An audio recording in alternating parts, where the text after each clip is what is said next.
जय श्री राम बच्चों, एक बार हम फिर मिल रहे हैं solution chapter gas and liquid की सेकंड क्लास पार्ट 2 में।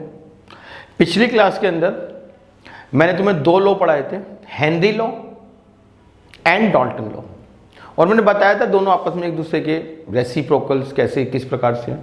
और ये भी कहा था कि लास्ट टाइम की नेक्स्ट क्लास के अंदर एक न्यूमेरिकल करा के दिखाऊंगा, प्रीवियस ईयर न्यूमेरिकल, और तुम्हें पता लग जाएगा कि भाई हमें दोनों क्यों आने चाहिए। तो शुरुआत वहीं से करते हैं जहाँ पे लास्ट क्लास में छोड़ा था। इस क्लास के अंदर हम ये न्यूमेरिकल भी एक बार देख लेते हैं। हालांकि मैं न्यूमेरिकल कराऊंगा नहीं पूरा, मैं सिर्फ एक बार एक तुम्हें आइडिया दूंगा, और साथ साथ हम यहाँ पर आज की क्लास में एप्लीकेशंस ऑफ हेनरी लॉ भी पढ़ेंगे। क्या पढ़ेंगे? Applications of Henry law. तो शुरुआत करते हैं भाई पिछली क्लास में जहाँ पे छोड़ा था। मैं तुम्हें क्या कर रहा हूँ, ध्यान से देखो भाई। मैंने पहले ही कहा था तुम्हें कि हमारे पास दो नियम हैं, एक हेनरी एक डाल्टन, दोनों आपस में लगभग दूसरे को उल्टे बोलते हैं, मगर एनसीईआरटी के सारे क्वेश्चन इससे हो जाते हैं। तो बाकी के मैं लॉ क्यों पढ़ूं, करा देते हैं। और मैं इससे ही एनसीईआरटी के क्वेश्चंस क्यों कर रहा हूं ये भी बता देते हैं। मैं एक प्रीवियस ईयर क्वेश्चन उठा रहा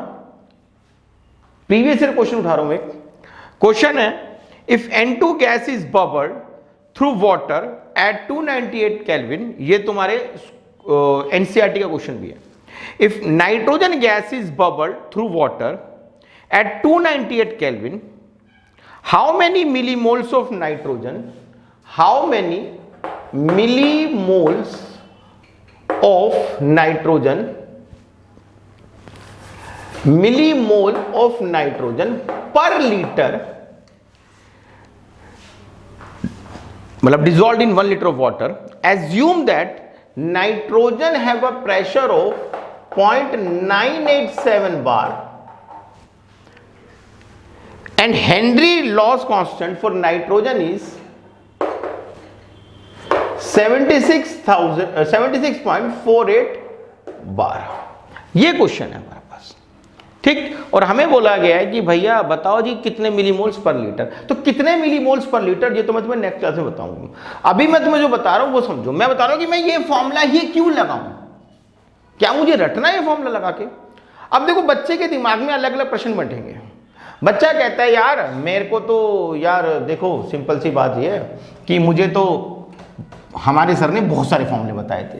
pressure is equal to K into mole fraction, pressure is equal to K into molarity, pressure into K into molality, pressure is equal to K into mass, pressure is equal to K into solubility. ये तो मुझे बता दिए गए थे Henry के ही। उसके बाद मुझे बताया गया था कि भैया इससे उल्टे वो भी चलते हैं, कौन? डाल्टन। उसमें क्या बताया था? Solubility is equal to K into pressure, molarity is equal to K into pressure, molality is equal to K into pressure, mass is equal to K into pressure, mole fraction is equal to K into pressure. मेरे पास तो 10 फॉर्मूले हैं और अभी तो और बना लूंगा मैं फॉर्मूले।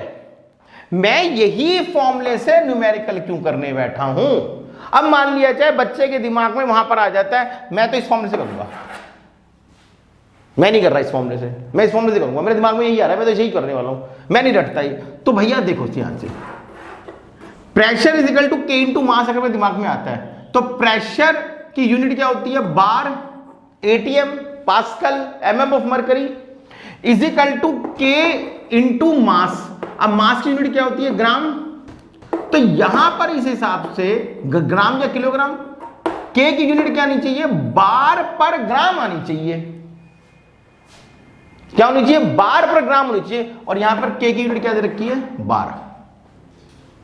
तो अगर मैं ये फॉर्मूला लगाऊंगा, ये फॉर्मूला मुझे लगाना होता तो मेरे के की यूनिट होती बार पर ग्राम। यहां पे के की यूनिट क्या है? 12 है। तो भाई मैं ये फॉर्मूला नहीं लगा सकता, मैं ऐसा फॉर्मूला लगाऊंगा यहां पर के की यूनिट 12। जब के की यूनिट 12 मतलब प्रेशर के बराबर कब आ सकती है? इस फॉर्मूले पे और किसी फॉर्मूले में नहीं। क्यों? क्योंकि मोल फ्रैक्शन कोई यूनिट होती नहीं है, तो जो के की यूनिट होगी वही प्रेशर की यूनिट होगी। Is that clear? कि मुझे इसी फॉर्मूले से क्यों करना है, और किसी फॉर्मूले में देख लो तुम, के की यूनिट बार नहीं आ सकती। अगर तुमने ये भी लगा दिया तो भी यूनिट आएगी बार इनवर्स, तो भी क्या यूनिट आएगी, बार इनवर्स आएगी। तो के की यूनिट बार आ जाए उसके लिए मुझे ये वाला फॉर्मूला लगाना है, मुझे के एच की वैल्यू दे रखी थी। ठीक है जी। अब तुम कहोगे कौन लगाए इतना दिमाग, जब हमें बता ही रखा है इससे करना है तो फिर इससे कर ही देंगे। एक और क्वेश्चन देख लें फिर पता लग जाए कौन लगाए इतना दिमाग। क्वेश्चन है what concentration of nitrogen should be present in water of glass at room temperature? Assume a temperature of 25 degrees Celsius, a total pressure of one atmosphere and mole fraction of nitrogen in air is 0.78। ये कह रहा है question. अच्छा ये भी question board में आया हुआ है, मेरा नहीं है अपना, मेरा कुछ नहीं है भैया अपना। कह रहे हैं ग्लास पानी है, उस पे हवा का प्रेशर लग रहा है, हवा का प्रेशर 1 atm है और उस 1 atm में नाइट्रोजन का जो कंट्रीब्यूशन है वो 0.78 मोल फ्रैक्शन है। तो इसका इतना ही कंट्रीब्यूशन है। ठीक है भाई, तो अभी तो मैं सॉल्व करना नहीं बता रहा, मैं तुम्हें सब बता रहा हूँ फॉर्मूला क्या लगेगा। अब देखो ध्यान से देखो, इसने KH की यूनिट क्या दे रखी है, इसने KH ऑफ नाइट्रोजन, देखो लिखा भी KH हुआ है भैया, बोल्ड है। तुम देख लो ये KH है या नहीं है, कहीं एक डाल्टन कांस्टेंट ना हो। ध्यान से देखो मजा आ जाएगा।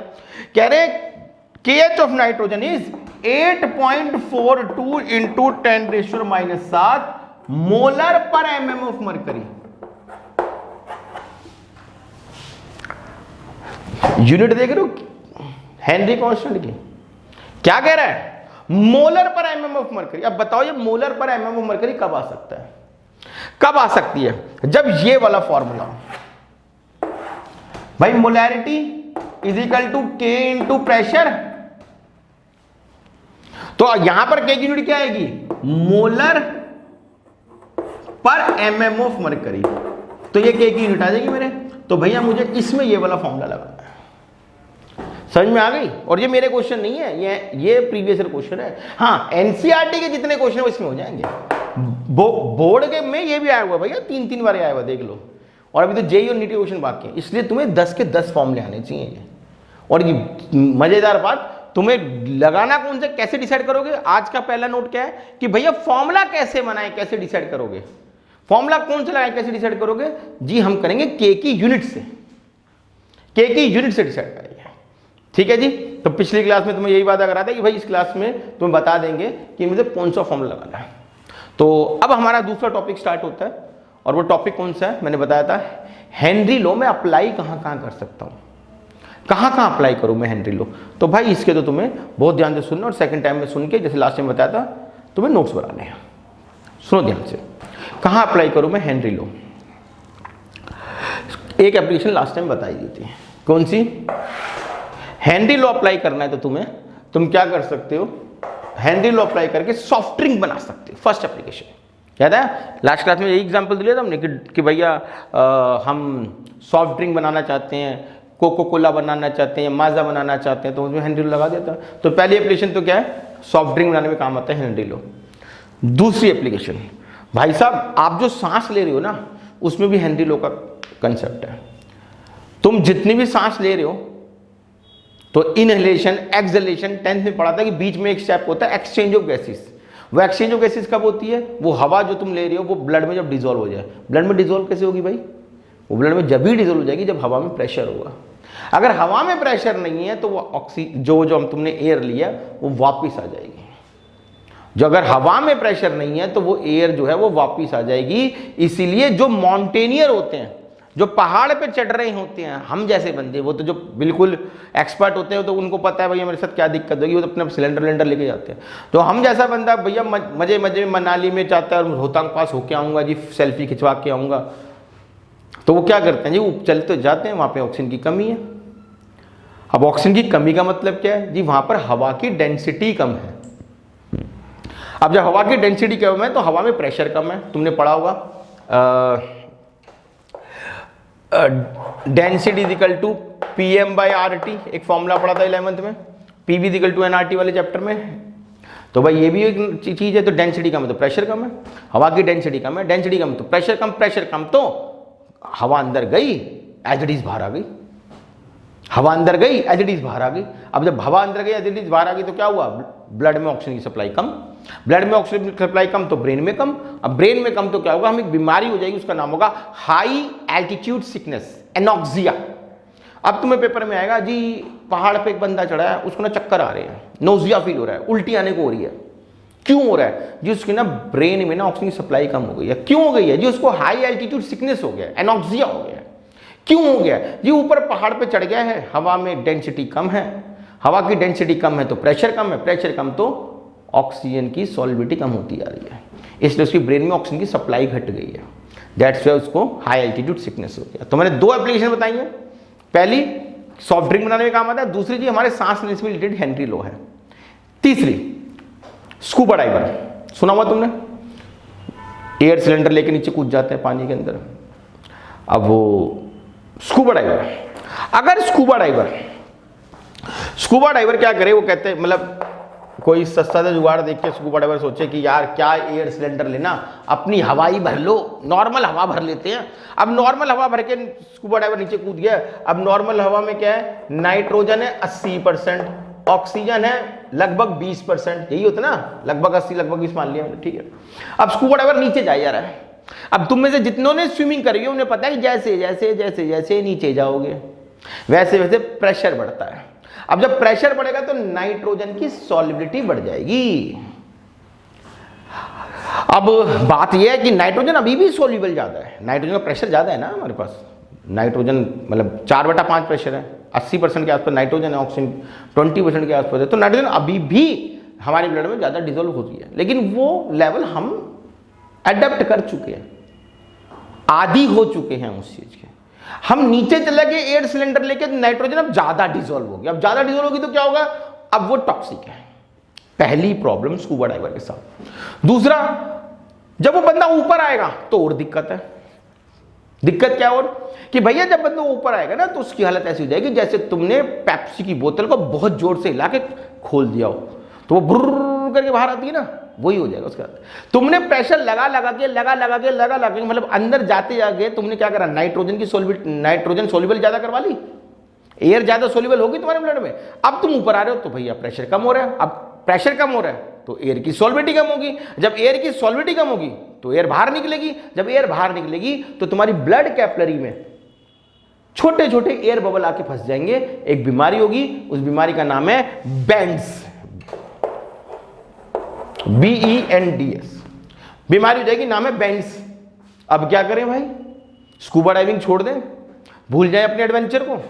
नहीं जी, प्रिकॉशंस। क्या है प्रिकॉशंस? पहली बात तो कभी भी एयर सिलेंडर नहीं लेके आना।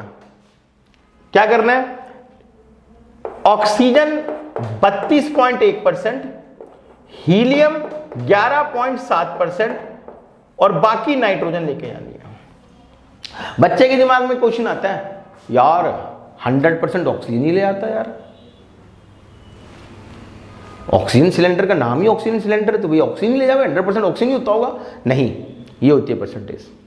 क्यों यार, सारी ऑक्सीजन लेगे ना तो भी बॉडी का बैलेंस बिगड़ जाएगा, सब कुछ बैलेंस में ही रहना चाहिए। ये मैक्सिमम परसेंटेज है, 32.1% रहते हो। फिर हीलियम क्यों भर के लेके, ये पी ब्लॉक चैप्टर में 1 नंबर का क्वेश्चन है। 1 नंबर ये कि स्कूबा डाइवर के सिलेंडर की परसेंटेज क्या है, ये है भाई 1 नंबर का क्वेश्चन ये कि हीलियम क्यों भर के ले आते हैं, कि हीलियम ब्लड में डिसॉल्व नहीं करता, ठीक है जी। मगर ये किस चीज से आजादी दिलाएगा तुम्हें, ये तुम्हें टॉक्सिक से आजादी दिलाएगा, बैंड से आजादी नहीं दिलाएगा। नीचे जाओगे टॉक्सिक तो नहीं होगा, लेकिन ऊपर तो आना ना, ऊपर आओगे तो बैंड्स बनेंगे। अब कैसे आएंगे ऊपर, कैसे आएंगे? तो स्कूबा डाइवर कभी 1 फ्लो में ऊपर नहीं आता, अगर वो 1 फ्लो में ऊपर आया तो फिर बेटा अगले फ्लो में ऊपर जाएगा, बैंड्स बन जाएंगे कैपिलरीज के अंदर, एयर कैपिलरी के अंदर, तो ब्लड कैपिलरी के अंदर एयर फंस जाएगी, तो वो कभी ऊपर नहीं आएगा। अगर तुम ध्यान से कभी भी स्कूबा डाइवर्स के बारे में सुनोगे तो वो यही बोलेंगे हमेशा कि जी ऊपर आते हैं, 50 मीटर ऊपर आके आराम से रिलैक्स करते हैं उस लेवल पे, आराम से एयर रिलीज होने देते हैं, फिर ऊपर आते हैं, फिर एयर रिलीज होते हैं। अगर वो डायरेक्ट ऊपर आ गए तो भैया क्या होगा, प्रेशर जैसी एकदम रिलीज हो गया तो एयर बबल्स बनेंगे और कैपिलरीज में फंस जाएंगे, बैंड्स बन जाएंगे। तो 3 एप्लीकेशंस हैं। पहली, सॉफ्ट ड्रिंक बनाने का काम आता है। दूसरी, मैंने बता दिया भाई हमारे ब्रीथिंग में भी यही हेल्प कर रहा होता है, उससे अगर नहीं होगे ढंग से प्रॉपर तो मैंने बताया भाई एनोक्सिया हो जाएगा। तीसरी, स्कूबा डाइविंग में और ये इतनी मतलब ये पूरा इकट्ठा वन शॉट क्वेश्चन नहीं आएगा, एक एक नंबर के पार्ट्स आ जाते हैं इसमें से। ठीक है जी। तो जैसे मैंने तुम्हें बताया था कि भाई करंट सिनेरियो के हिसाब से हम ऑनलाइन क्लासेस भी ले रहे हैं, ऑफलाइन भी ले रहे हैं, और पूरी प्रिकॉशंस को रखते हुए।